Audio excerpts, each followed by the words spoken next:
Hello students. Now we'll be discussing the mechanical properties of the material. Now before we go further, let us talk about what is the mechanical properties. Mechanical properties are those properties under which we observe the behavior of the material under external forces. Say we apply a force, how it behaves.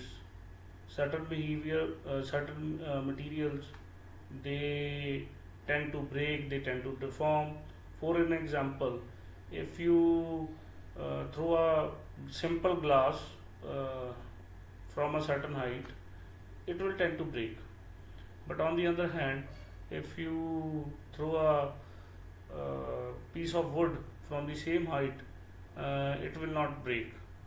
So this is due to the property which is called brittleness. So there are certain properties which are possessed by certain materials, so that helps us distinguish one material from another. Although there are many properties, but we are discussing just a few of them in this particular topic. So let us start by the first property, which is elasticity. Now, what is elasticity? Elasticity is a basic term that you may have heard many number of times. So what is elasticity? When you tend to, you can say that stretch a material, or when the forces, external forces are applied to a material, it regains its original shape and size. If it regains its original shape and size, then this property is called as elasticity. Suppose you are stretching a material, or suppose you are pulling a material, or pushing a material. If it tends to regain its original position and shape and size, uh, then this is said to be then that material is said to be have elastic material, and that property by virtue of which it does so is called elasticity. Now we will move on to the plasticity. Plasticity is the exactly opposite to the elasticity, reciprocal of the elasticity. This is the property of the material. Once you apply the force on a particular material, external force, the material does not regain its original shape and size. Uh, there are many examples of plasticity. You may have seen the letter embossed on a piece of a spanner, or you may have seen a piece of coin. The letter embossed on that are due to the property of plasticity. So once you have applied the forces, the material does not regain its original shape and size. That means the material is permanently deformed. Unlike the elasticity, where the material is not permanently deformed. So this is the basic difference between these two properties. So here the material is permanently deformed. So now we will move further to our next property, which is called as the ductility. Now ductility is the ability of the material to be drawn into wire. When you apply a certain external force to a material, preferably the tensile force, then the material changes into, its diameter reduces and its length increases. So it changes and it changes it to wire. So this property of a material is called as the ductility. And now we'll discuss about the malleability of the material.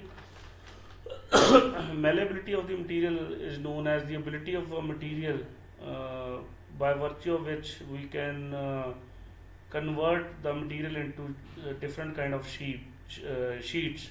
So preferably by hammering, we change the material into sheets. You may have seen the gold foils, aluminum foils on the sweets. Not exactly the gold foils we see on the sweets today, but we usually see the aluminum foils, or you can see they say the silver foils. Uh, that tend to happen because of once we hammer that particular material, it has the ability to be converted into into the thin sheets. So this is the property of the material by we can convert it into very thin sheets. Now we'll talk about the toughness. Toughness is the ability of the material by virtue of which it you can say that it can absorb the energy prior the rupture or the breakage. It deforms into a ductile stage. It deforms into a you can say that it deforms elastically, but it does not break. But how much energy it can actually store, that is the toughness. The more amount of energy it can store prior it ruptures is called as the its toughness. It may have transformed into a plastic state, but we are talking about the how much energy is still required to break the material. So that is called the toughness. And now we'll see the hardness. Hardness is simply when you is the ability of the material which enables it to withstand the penetration, scratches, wears, and preferably is called as its hardness. There are many examples of that. For example, we see the glass, you cannot scratch basically on the glass, and the material which is used to cut the glass is the diamond. We prefer to cut it with the diamond tip. So a material which is very hard, it is very tough to cut that particular material, and apart from that it is very difficult to penetrate in that material. It is very difficult to scratch that material, and it is very difficult that material should be worn out. So this is the ability of the material to withstand the penetration, scratches, wear and tear, etc., and all that. Right. Now we'll talk about the creep. Creep is the ability of the material to withstand the steady load. Steady load is something which is the constant load, you may say, and it is the ability of the material to withstand that kind of a load under certain environmental conditions. When you tend to increase the temperature of a material, then there is obviously the changes in the material stage, materials, you can say, your state. So when you tend to increase the temperature, the failures are more often.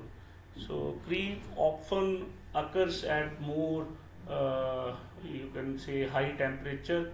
So it is it is observed in case of the internal combustion engine and boiler. Thank you.